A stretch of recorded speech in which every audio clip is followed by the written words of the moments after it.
Hi, so today I'm going to try one of these tubes to this YJ Yulong V3M, and for me I'm going to pick this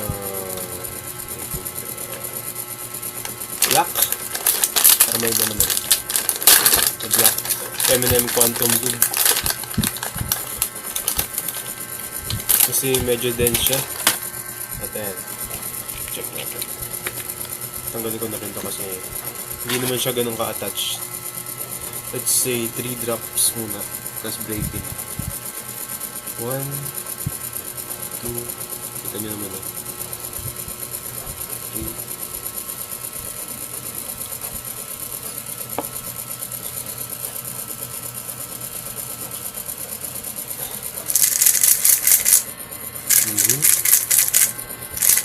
So far so good, naging ano siya, super still and bumpy, tapos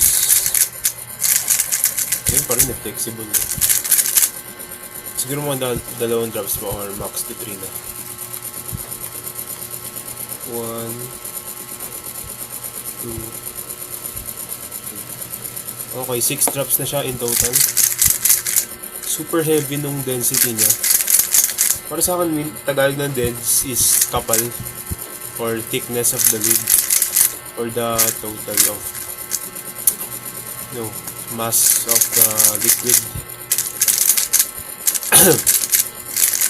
I think okay na siya. Mag-average of 5 kasi ako practice. Yun lang. Bye guys. Ciao. Adios.